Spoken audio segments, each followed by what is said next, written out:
More people than ever are leaving their jobs in what economists refer to as the Great Resignation. According to the Department of Labor, a record-breaking 4.3 million people left their jobs voluntarily in August of 2021. Moreover, recent studies have also indicated that anywhere from 40% to 95% are considering a move right now. And the people quitting span all different ages, all different sectors. It's coming from every industry, with accommodation and food services being the highest resignations. So what's behind all the quitting? What's going on? In this video, I'm gonna give you 5 reasons that Americans are quitting their jobs right now. Getting right into it with number 1, shock from the pandemic. Studies have revealed that people tend to quit their jobs after experiencing something called turnover shock. If you're wondering what turnover shock is and what that means, it's basically a life event that triggers self-reflection on your current job satisfaction. Now, this doesn't always have to be negative. A shock can be positive, like being accepted to grad school or having a baby. It can also be negative. Think separating from a spouse, falling ill, or a worldwide pandemic disrupting everything and anything about your life. That said, the coronavirus's universal nature is easily the primary reason why many US workers are quitting at once.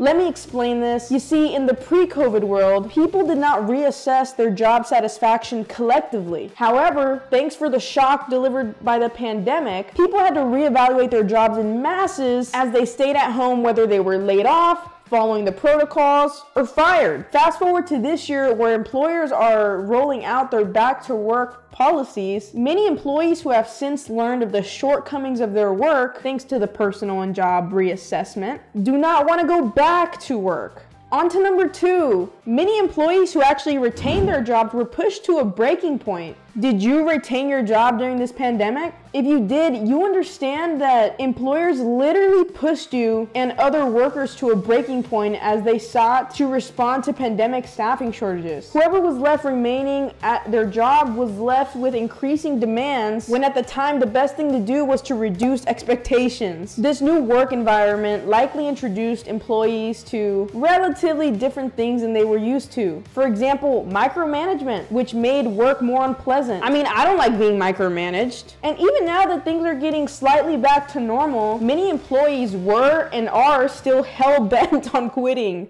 I hope you're enjoying the video so far. If you are, please subscribe, because it is scientifically proven that when you subscribe, your net worth goes up. On to number 3, increasing health concerns. As the pandemic rages on, more and more people continue to quit their jobs amid fears of contracting the virus in their line of work. At the workplace, you interact with a lot of people every single day, which of course is going to increase your risk of getting coronavirus. And even with the invention of COVID-19 vaccines, we're hearing about evolving variants and how the virus is super resilient, and that's where the Delta variant came from. And I can understand this, as my whole family actually got COVID already, and my dad actually ended up going to the hospital. So I can see how it's a legitimate concern for some people. Now, we're again returning to last year's measures, with authorities urging people to avoid crowded areas, mask up, sanitize, even if you are fully vaccinated. So more workers are migrating from their previous jobs because of fear of going back to an unsafe environment. Number 4 is remote work changed the way people view work.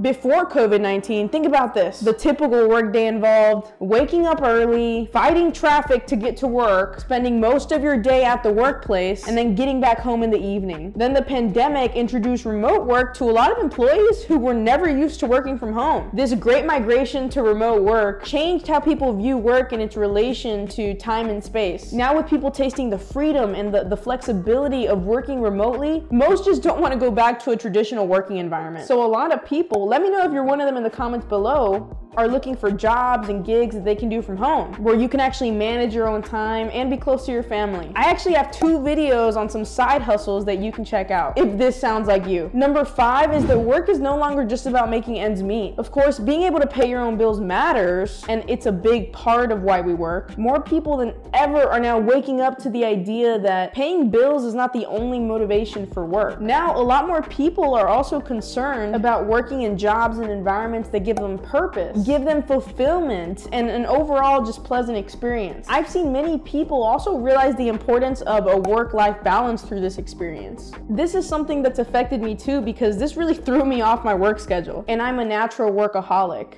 Being able to have that work-life balance is so crucial. So it's not just about whether your job pays the mortgage, the power, groceries, and whatnot, but how it makes you feel and whether it accommodates other aspects of your life that are important to you. With labor becoming harder and harder to replace, companies that aren't embracing these new demands from their employees are going to be seriously falling behind their competitors. And they're going to experience a lot of labor shortages over the next few years. This is something I've seen with a lot of my friends who work in the corporate world, where they're leaving their jobs for another job that's paying like 10 or 20K more, and they're doing the same amount of work. And it's because there's no workers right now. Everybody's choosing to go remote, or they want better benefits. They're not settling for less like we used to do. So these companies are gonna have to step it up or they're gonna be struggling. But one thing's for sure, there's been a long-standing disconnect between employers and employees, and these 5 factors I've mentioned have only taken things to a tipping point. That said, only companies that adjust to the changing labor market will emerge at the top. Now, if you reached to this point in the video, thank you so much for watching. If you want more content like this in short form, check me out on TikTok and Instagram. And don't forget to subscribe because I'm always making videos on how you can grow your wealth. I love hearing from my viewers. So if you have thoughts or insights on today's topic, leave a comment below and let's keep the discussion going. Anyways, I appreciate you watching. See you next time.